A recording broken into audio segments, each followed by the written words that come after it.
ওই কবর যাওয়ার পরে তুই মশারিটা কই পাইবি?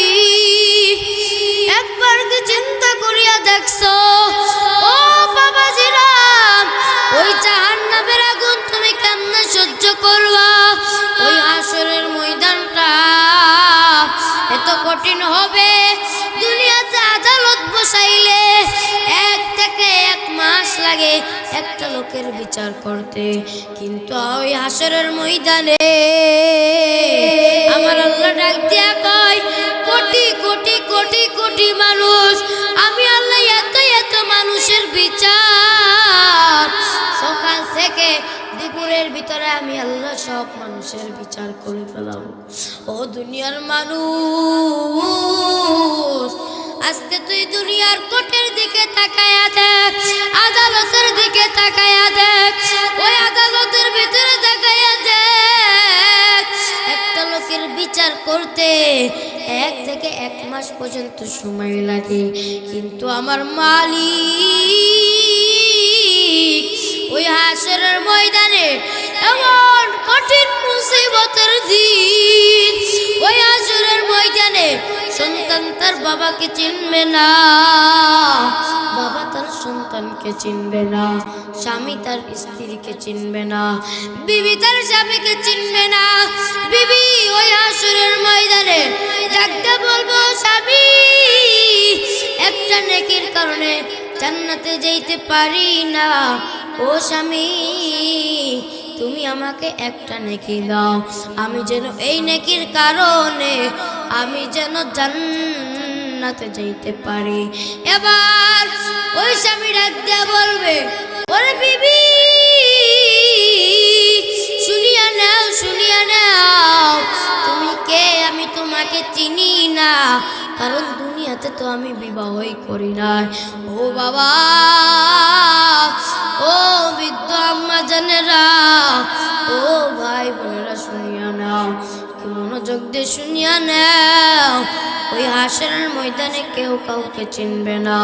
শুনিয়া নেন, শুনিয়া নেন, ওই হাসরের ময়দানটা এত কঠিন হবে, পিতা সন্তানকে চিনবে না।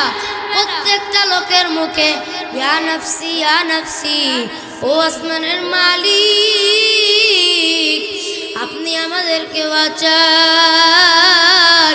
প্রত্যেকটা লোকের মুখে আওয়াজ, ওই দিক থেকে জাহান্নাম চিল্লাইতে যাবে, ও আসমানের মালিক আপনি জাহান্নামে গুলারে আমার পেটের ভিতরে দেন। ও বাবাজিরা, আজকে নামাজ তুমি কত বেলার কাজা দিছো, নামাজ ছাড়া তুই ওই জাহান্নামে কেমনে থাকবি? নামাজ ছাড়া তুই জান্নাতে যেতে পারবি না। ওই নামাজ ছাড়া যদি হাসরের ময়দানে দাঁড়াও, ওই হাসরের ময়দানটা এত কঠিন হবে। ও বাবাজিরা, তোর চোখে কেন পারি নাই নামাজ না পড়তে পড়তে অন্তরটাকে নাপাক বানায় ফেলছো। আজকে তোর চক্ষু নাপাক, আজকে তোর জবান নাপাক, তোর শরীরটা নাপাক বানায় ফেলছো। ওই জাহান্নামে তুই কেমনে জ্বলবি? এই শীতের দিনে কত মানুষ আগুন তাপায়, ওই দুনিয়ার আগুন তুই সহ্য করতে পারো না। ওই জাহান্নামের আগুনে যখন আমার আল্লাহ যখন তোকে পুরানে দিবে, তুই কেমনে ওই জাহান্নামের আগুনে পুড়বি? একবার যদি চিন্তা হইতো কোনদিন এক বেলার নামাজ বাদ দিত। আমি হঠাৎ একদিন রাত্রে বেলা তাকায়া দেখলাম, এই যে শীতের দিনে আমি তাকায়া দেখলাম কত বাচ্চা কম্বল নাই, পাতলা একটা খেতা কাপড় দিয়া ঘুমাইতেছে, শীতের দিনে থরথর করে কাঁপতেছে। আমি জিজ্ঞাসা করলাম, ও ভাই আপনার কি মা বাবা কেউ না? বলল, হুজুর আমার মাও নাই, আমার বাবাও নাই, আমি একজন এতিম।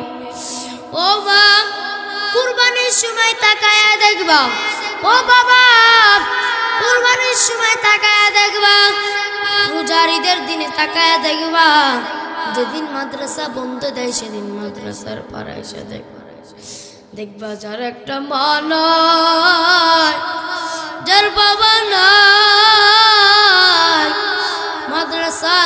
ধরিয়া ধরিয়া কান্দে আর মনে মনে ভাবে আজকে যদি আমার মা থাকতো আমাকে নিয়ে যাইতো, বাসায় নিয়ে যাইতো, আমার বাবা থাকলে আমাকে বাসায় নিয়ে যাইতো।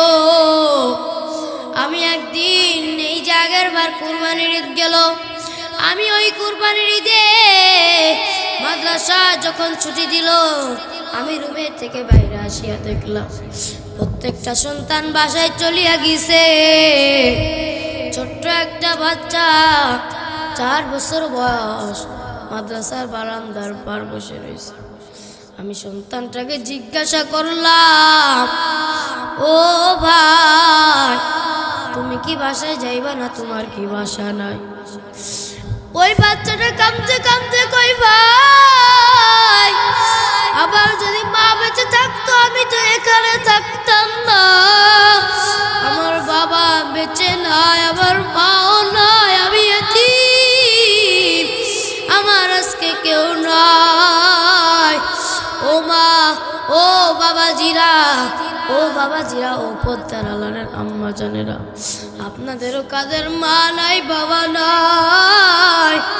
বাবার জন্য যদি কাঁদতে পারো, মায়ের জন্য যদি কাঁদতে পারো, ও মা, ওই মা তোমার কাছ থেকে কবর থেকে কাপড় চায় না, শাড়ি চায় না। আলহামদুলিল্লাহ,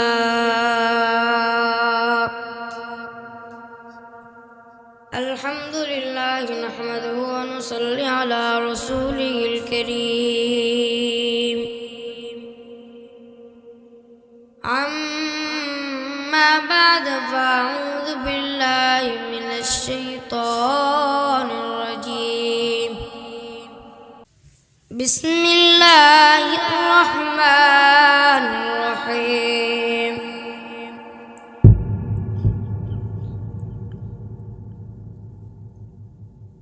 وقال رسول الله صلى الله عليه وسلم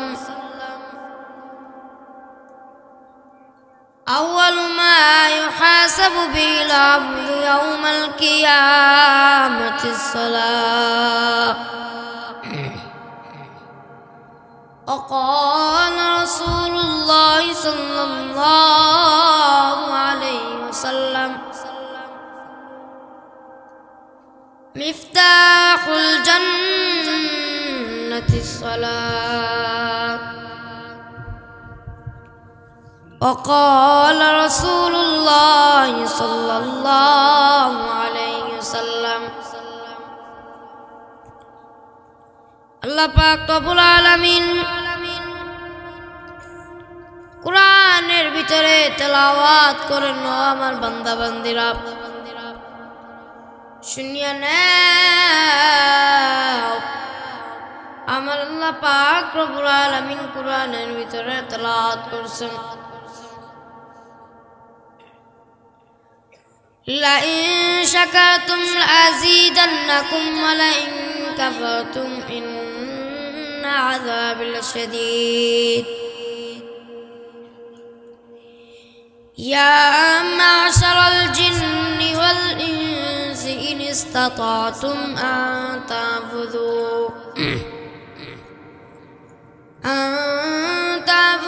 মিন আقطارিস সামাওয়াতি ওয়াল আরদি ফা'ফুযু লা তা'ফুযুনা ইল্লা বিসুলতান। সাদাকাল্লাহুল আযীম ওয়া সাদাকা রাসূলুন নবিয়্যুল কারীম।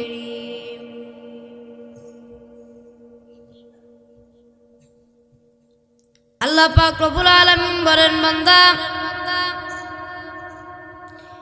আমি জিন ও মানব জাতিকে সৃষ্টি করিলাম, এত সুন্দর করি আমি আল্লাহ জিন ও মানব জাতিকে সৃষ্টি করিলাম। আমি আল্লাহর হুকুম পালন করার জন্য, আমি আল্লাহর গোলামি করার জন্য। আমার আল্লাহ পাক রব্বুল আলামিন ডাক দিয়ে বলে, ও আমার বান্দা বান্দিরা শুনিয়া নাও, শুনিয়া নাও। আমার আল্লাহ ডাক দিয়া কয়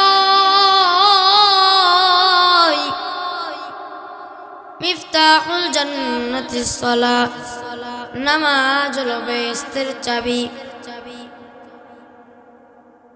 নামাজ কিসের চাবি? নামাজ কিসের চাবি? কয় ওয়াক্ত নামাজ পড়লে আল্লাহ পাক রব্বুল আলামিন জান্নাতের চাবি দিবেন? আল্লাহ পাক রব্বুল আলামিন এখানে আনছেন। আমি আপনি কি জানতাম আমি আপনি এখানে আসতে পারবো? জানতেন কেউ? আমি আপনি এখানে আসবো, আমার আপনার ভাগ্য থাকতেও পারে, নাও থাকতে পারে। আমি আজকে বয়ানে আসতাম না, কি যেন শুনবেন, মাথাটা প্রচুর পরিমাণ ব্যথা করতেছে। আল্লাহ পাক রব্বুল আলামিন কোন সময় কার কোন রোগ দেয় কেউ কি জানেন? রোগ আল্লাহ পাক রব্বুল আলামিন সেরেও দিতে পারে। দোয়া করবেন যেন আখির মুহূর্ত পর্যন্ত যেন বয়ানটা চালাইতে পারি ইনশাআল্লাহ। আল্লাহ পাক রব্বুল আলামিন আমাদের সকলকে কবুল করুন, সকল বলে আমিন। শুধুমাত্র আপনাদের ভালোবাসা আমি মোহাম্মদপুর এলাম, আপনাদের ভালোবাসা আসিছি। আল্লাহ পাক রব্বুল আলামিন আমাদের সকলকে হেদায়েত দান করুন। ও নবীর উম্মতরা, আশিকের দল, শুনিয়া নাও আমার আল্লাহ ডাক দিয়া বলে, রে বান্দা, এই আসমান আমি আল্লাহ সৃষ্টি করিলাম, এই জমিন আমি আল্লাহ সৃষ্টি করিলাম। এই আসমানটাকে সৃষ্টি করিলাম কুন ফায়াকুন বলিয়া, এই জমিনটাকে সৃষ্টি করিলাম কুন ফায়াকুন বলিয়া, আমি আল্লাহ পশু পাখিকে সৃষ্টি করিলাম কুন ফায়াকুন বলিয়া। আমি আল্লাহ চাইলে তো পারতাম আমি আমার বান্দাদেরকেও কুন ফায়াকুন বলিয়া বানাইতে, কিন্তু আমি আল্লাহ কুন ফায়াকুন বলিয়া বানাই নাই। আমি আল্লাহ আমার বান্দাদেরকে আমি আল্লাহ একদিন থেকে শুনাই নিয়ে 12 দিন পর্যন্ত আমি আল্লাহ আমার নিজের হাতে আমি আমার বান্দাদেরকে বানাইছি। আমি আল্লাহ পারলাম, আমি আল্লাহ চাইলে পারতাম বান্দা তোরে আমি কুন ফায়াকুন বলিয়া বানাইতে, আমি আল্লাহ বানাই নাই, কারণ তোরা আমার আদরের বান্দা। আমি আল্লাহ এত সুন্দর করিয়া তোমাকে বানাইলাম, আমি আল্লাহ নূরের জিনিস বানাইলাম, আগুনের তৈরি জিনিস বানাইলাম, মাটির তৈরি জিনিস বানাইলাম। আমার আল্লাহ ডাক দিয়া কয় আমি আল্লাহ নূরের তৈরি থেকেও আগুনের তৈরি থেকেও আমি আল্লাহ মাটির মানুষকে আমি আল্লাহ বেশি সম্মান দিয়েছি। আমি আপনি হলো মাটি আদম, আমার আপনার পিতা আদম আলাইহিস সালাম। যেরকম বাংলাদেশে মানুষ আগে চিল্লাইতো আমাদের পিতা বঙ্গবন্ধু শেখ মুজিবুর, ঠিক না? চিল্লাইতো না? কিন্তু আমাদের মুসলিমের ভিতরে আমাদের আসল পিতা হলো হযরত আদম আলাইহিস সালাম।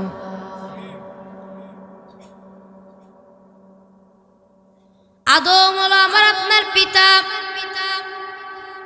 যদি আমাদের পিতা যদি ভুল না করতো আজকে আমি আপনি জান্নাতের ভিতরে থাকতাম। এই দুনিয়াটা আল্লাহ পাক রব্বুল আলামিন জান্নাতের বাগান বানায় দিয়েছিল।